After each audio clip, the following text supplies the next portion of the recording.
Regulasi atau aturan dari perbankan syariah. Yang pertama adalah Undang-Undang Nomor 21 Tahun 2008 tentang Perbankan Syariah yang mengatur mengenai operasional, prinsip dan tata kelola bank syariah. Yang kedua, bank syariah diatur di dalam Fatwa Majelis Ulama Indonesia atau MUI yang mengeluarkan fatwa tentang produk dan layanan yang sesuai dengan syariah.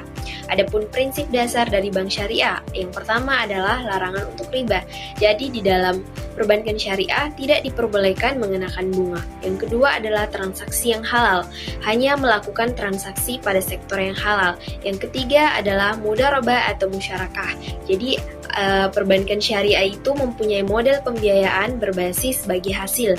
Yang keempat adalah gharar, menghindari ketidakpastian yang berlebihan dalam kontrak. Selanjutnya adalah regulasi atau aturan daripada perbankan konvensional.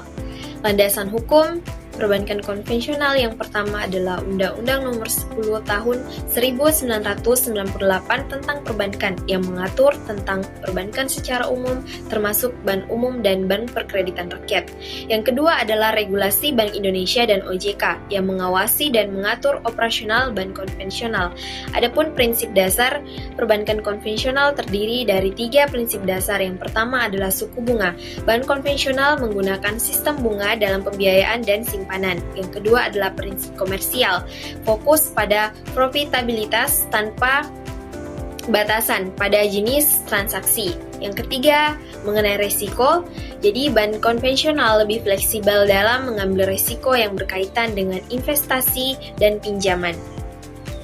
Dan materi kedua yaitu pembiayaan bank syariah, yang dimana ada mudharabah. Definisi mudharabah di sini kemitraan antara pemilik modal atau sahibul mal dan pengelola atau madharib. Sedangkan prinsipnya di sini keuntungan dibagi sesuai kesepakatan, tetapi kerugian ditanggung oleh pihak modal. Yang ketiga, musyarakah, di mana definisinya di sini kerjasama antara dua pihak atau lebih untuk menjalankan suatu usahanya dengan kontribusi modal. Sedangkan prinsipnya di sini semua pihak berkontribusi modal dan berbagai keuntungan serta kerugian sesuai porsi investasinya. Yang ketiga ada murabahah. Definisi murabahah di sini penjualan barang dengan margin keuntungan yang telah disepakati. Ya, adapun prinsipnya di sini yaitu bank membeli barang dan menjualnya kepada nasabah dengan harga yang lebih tinggi dengan pembayaran secara cicilan. Yang keempat ada ijarah. Definisi ijarah di sini kontrak sewa menyewa.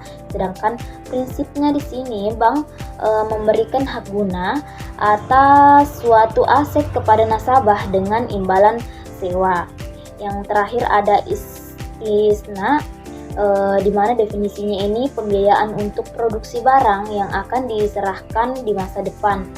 Sedangkan prinsipnya di sini bank membiayai pembuatan barang sesuai spesifikasi yang telah disepakati.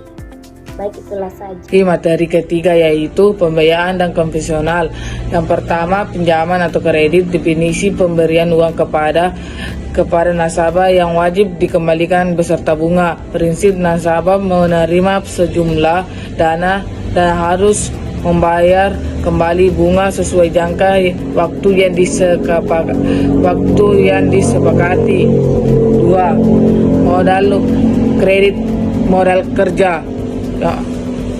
Definisi pinjaman untuk memenuhi kebutuhan modal kerja sehari-hari. Prinsip umumnya jangka pendek dengan bunga yang dikenakan. 3. Kredit investasi. Definisi pembiayaan untuk investasi jangka panjang. Prinsip biasanya digunakan untuk membeli aset tetap atau mengembangkan usaha. Keempat, kredit konsumsi, definisi pinjaman untuk kebutuhan pribadi seperti pembelian kendaraan atau barang elektronik. Prinsip, jangka waktu lebih pendek dikarenakan bunga tetap atau mengambang. Penanganan risiko bank syariah.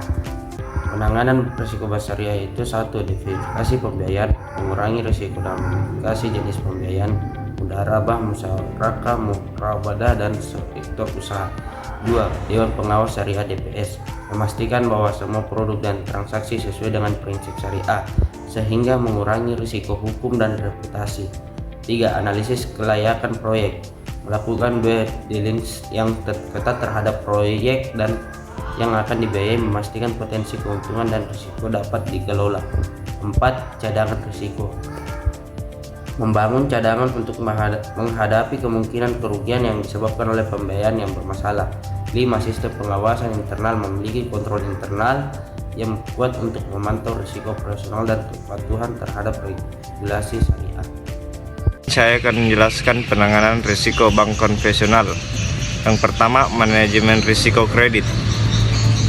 Melakukan analisis kredit yang mendalam sebelum memberikan pinjaman untuk menilai kelayakan dan kemampuan bayar nasabah. Dan yang kedua, cadangan kerugian penurunan nilai atau CKPN.